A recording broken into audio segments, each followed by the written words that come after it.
Le livre de Mormon, premier livre de Néphi, chapitre 4. Et il arriva que je parlais à mes frères, disant: Remontons à Jérusalem, et soyons fidèles à garder les commandements du Seigneur. Car voici, il est plus puissant que toute la terre. Pourquoi ne serait-il pas plus puissant que Laban et ses 50, oui, ou même que ses dizaines de milliers? C'est pourquoi, montons, soyons forts comme Moïse, car, en vérité, il a parlé aux eaux de la mer Rouge, et elles se sont séparées, çà et là. Et nos pères ont traversé et sont sortis de captivité à pied sec, et les armées de Pharaon ont suivi, et ont été noyées dans les eaux de la mer Rouge. Or voici, vous savez que cela est vrai, et vous savez aussi qu'un ange vous a parlé. Pouvez-vous donc douter? Montons. Le Seigneur est capable de nous délivrer, comme il a délivré nos pères, et de faire périr Laban, comme il a fait périr les Égyptiens. Or, lorsque je dis ces paroles, ils étaient encore furieux et continuaient à murmurer. Néanmoins, ils montèrent derrière moi jusqu'à ce que nous fussions arrivés en dehors des murailles de Jérusalem.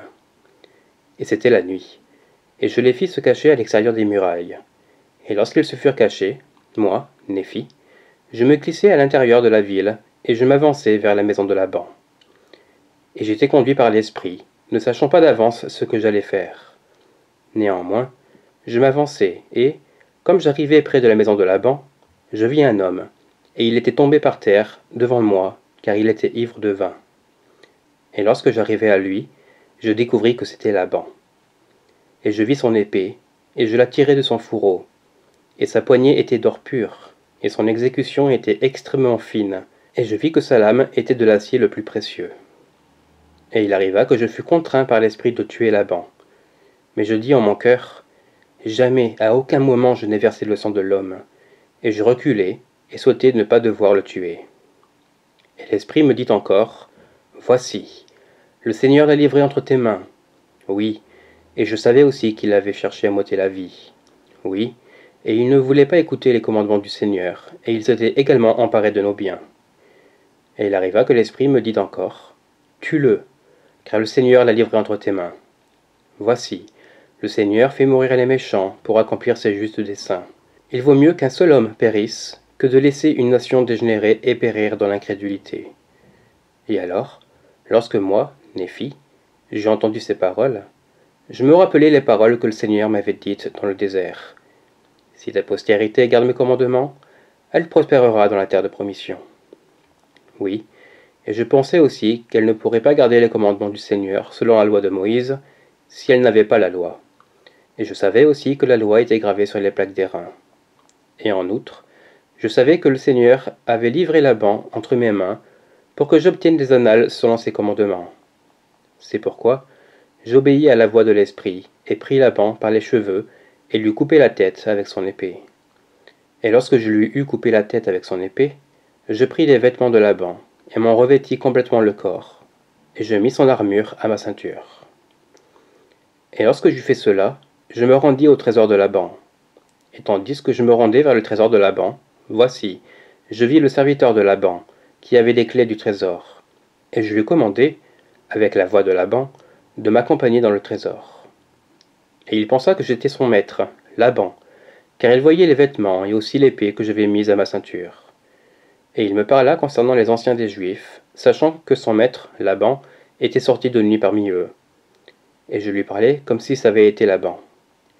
Et je lui dis aussi que je devais porter les textes qui étaient gravés sur les plaques d'airain à mes frères aînés, qui étaient en dehors des murailles.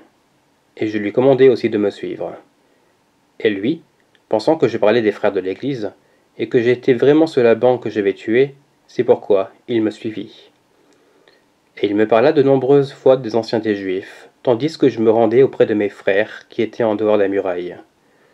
Et il arriva que lorsque Laman me vit, il fut extrêmement effrayé, et Lemuel et Sam aussi. Et ils s'enfuirent de ma présence, car ils pensaient que c'était Laban, et qu'il m'avait tué et cherchait aussi à leur ôter la vie. Et il arriva que je les appelai, et ils m'entendirent. C'est pourquoi ils cessèrent de s'enfuir de ma présence. Et il arriva que lorsque le serviteur de Laban vit mes frères, il commença à trembler et était sur le point de s'enfuir, loin de moi, et de retourner à la ville de Jérusalem. Et alors, moi, Néphi, étant un homme d'une haute stature, et ayant aussi reçu beaucoup de force du Seigneur, je saisis le serviteur de Laban, et le tins pour qu'il ne s'enfuit pas. Et il arriva que je parlais avec lui, disant que s'il écoutait mes paroles, comme le Seigneur vit, et comme je vis, si donc il écoutait nos paroles, nous lui épargnerons la vie. Et je lui dis aussi, oui, avec serment, qu'il n'avait rien à craindre, qu'il serait un homme libre comme nous, s'il descendait dans le désert avec nous. Et je lui parlais aussi, disant, assurément, le Seigneur nous a commandé de faire ces choses, et ne devons-nous pas être diligents à garder les commandements du Seigneur? C'est pourquoi, si tu descends dans le désert vers mon père, tu auras une place parmi nous. Et il arriva que Zoram prit courage en entendant les paroles que je disais. Or, Zoram était le nom du serviteur. Et il promit qu'il descendrait dans le désert vers notre père. Oui, et il nous fit aussi le serment qu'il demeurerait dorénavant avec nous. Or, voici pourquoi nous désirions qu'il demeure avec nous, pour que les Juifs ne soient pas informés de notre fuite dans le désert, de peur qu'ils ne nous poursuivent et ne nous fassent périr. Et il arriva que lorsque Zoram nous eut fait son serment, nos craintes à son égard cessèrent. Et il arriva que nous prîmes les plaques d'airain et le serviteur de Laban, et partîmes dans le désert, et voyageâmes vers la tente de notre père.